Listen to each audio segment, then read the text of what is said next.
Hello नमस्कार बच्चों, आज मैं आपको 12 मार्च 2026 क्लास 7 सामाजिक विज्ञान का ओरिजिनल पेपर बताने वाला हूं। इसलिए वीडियो को स्किप मत कीजिए और चैनल को सब्सक्राइब नहीं किया तो सब्सक्राइब कर लीजिए और इसको खूब शेयर करिए। यही ओरिजिनल पेपर है, इसका उत्तर हम लोग जानते हैं कैसे लिखना है। देखिए, पहले निर्देश पढ़ लेते हैं कि इस प्रश्न पत्र में कुल 5 प्रश्न हैं। प्रत्येक प्रश्न का उत्तर देना अनिवार्य है। प्रत्येक प्रश्न के सामने उसके लिए निर्धारित अंक एवं निर्देश अंकित हैं। पहला प्रश्न है, खाली जगहों के बॉक्स में विकल्प को चुन के यहाँ से भरना है। ठीक है, तो हम लोग पहला प्रश्न देखते हैं कि शेरशाह का मकबरा डैश में बना है। मतलब कि अफगान शैली यहाँ लिख देंगे, ये वाला लिख देंगे अफगान शैली।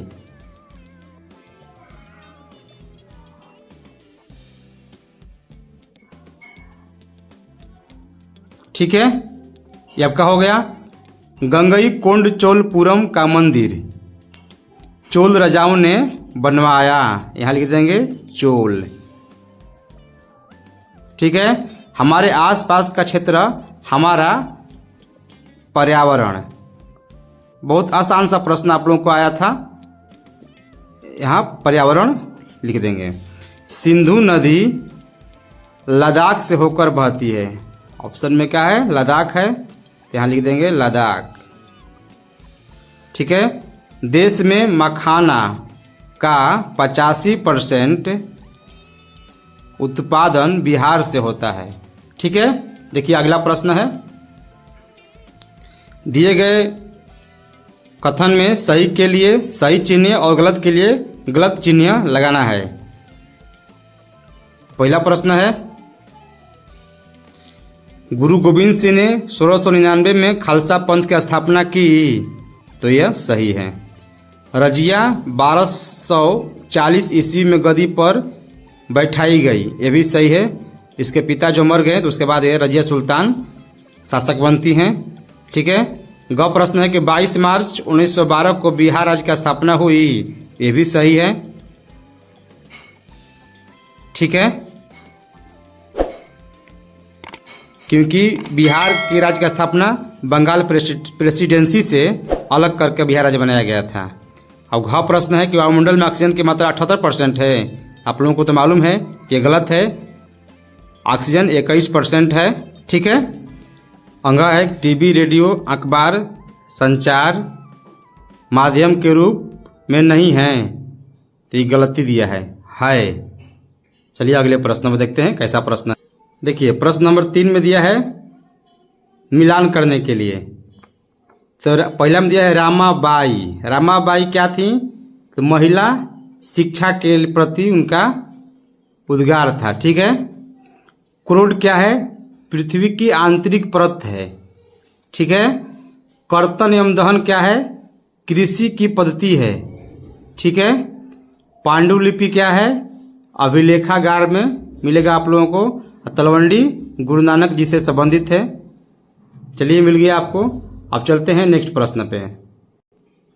प्रश्न नंबर 4 है, लघु उत्तरीय प्रश्न है, 50 शब्दों में उत्तर देना है आपको। ठीक है, 2 प्रश्न दोनों लिखना है।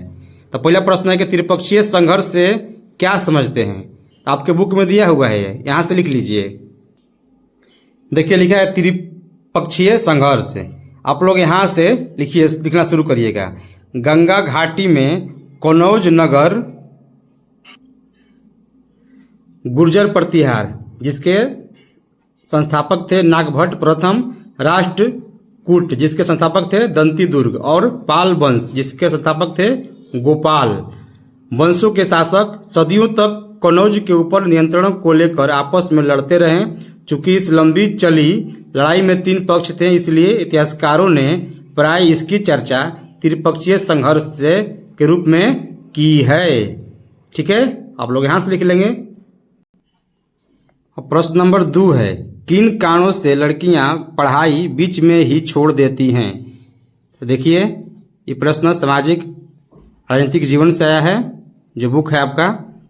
आप लोग इसको इस तरह से लिख लीजिएगा। देखिए प्रश्न 4 के दूसरा का आंसर है, लड़कियां पढ़ाई बीच में छोड़ देती है क्योंकि पहला कारण है घरेलू काम का बोझ, घर के काम और छोटे भाई बहनों की देखभाल करनी पड़ती है। दूसरा है गरीबी, परिवार के पास पढ़ाई का खर्च उठाने के लिए पैसे नहीं होते हैं।